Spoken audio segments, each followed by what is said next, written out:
Welcome to iasvideos.com. For remaining 80% of video, visit our website. 3. Unusually dry winter leads to lower sowing of wheat pulses. This topic will be important under General Studies Paper 3. Indian economy, agrarian economy, producing and maintaining of crops. Why recently in news? After a drought-hit kharif crop, India is staring at a poor spring harvest, rabi sowing, due to lack of soil moisture and a deficient northeast monsoon affecting planting of wheat and pulses. Data on rabi sowing released by the Farm Ministry on Friday shows it has been completed in 24.2 million hectares so far, compared with the usual area of 28.7 million hectares by this time of the year, a shortfall of over 18%. While sowing of wheat is lower by over 28%, that of pulses is down 9% and oilseeds by 12%, compared with the area generally covered by this time of the year.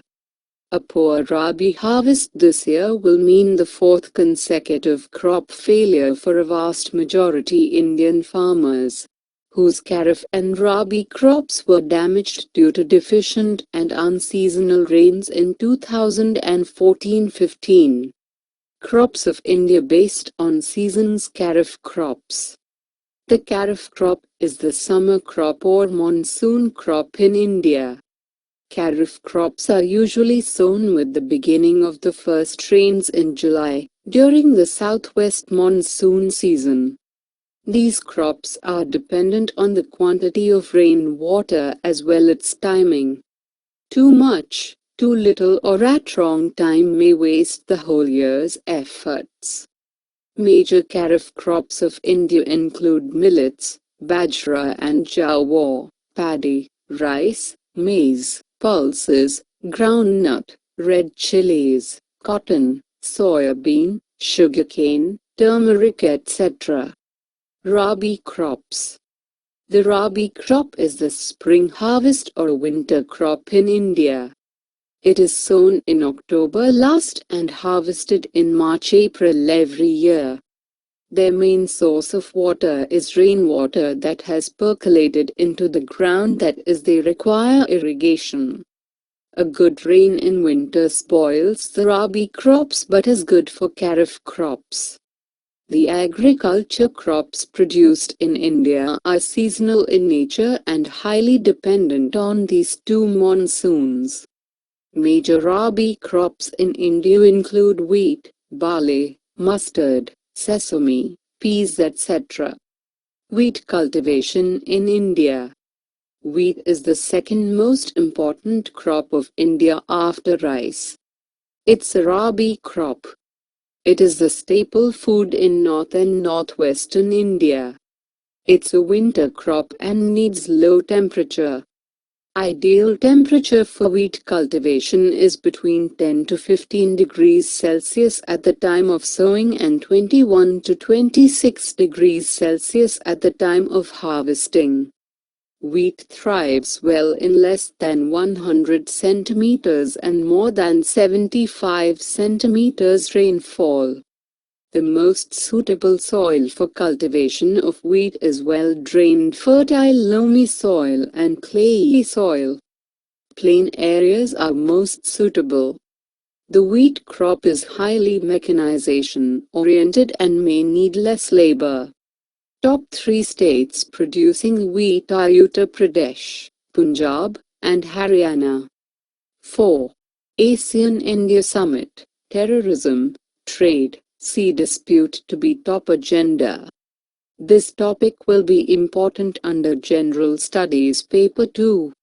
India's foreign policy, India beyond its neighbors. Why recently in news? Terrorism, trade and South China Sea dispute are expected to dominate discussions at the 13th ASEAN-India Summit. The 10-member grouping will review the new Plan of Action, 2016 to 2020. to further enhance ASEAN-India cooperation along political security, economic and socio-cultural pillars. India and ASEAN have 30 dialogue mechanisms including a summit and 7 ministerial meetings with various ministries. Trade between India and ASEAN stood at $76.52 billion in 2014-15. About ASEAN.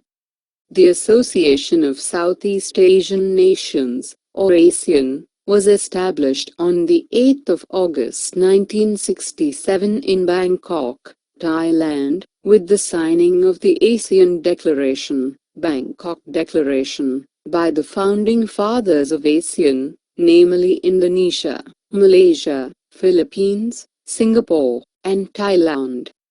The ASEAN Summit is an annual meeting held by the member of the Association of Southeast Asian Nations in relation to economic and cultural development of Southeast Asian countries. Aims and purposes of ASEAN: to accelerate the economic growth, social progress and cultural development in the region through joint endeavors in the spirit of equality and partnership, in order to strengthen the foundation for a prosperous and peaceful community of Southeast Asian nations. To promote regional peace and stability through abiding respect for justice and the rule of law in the relationship among countries of the region and adherence to the principles of the United Nations Charter.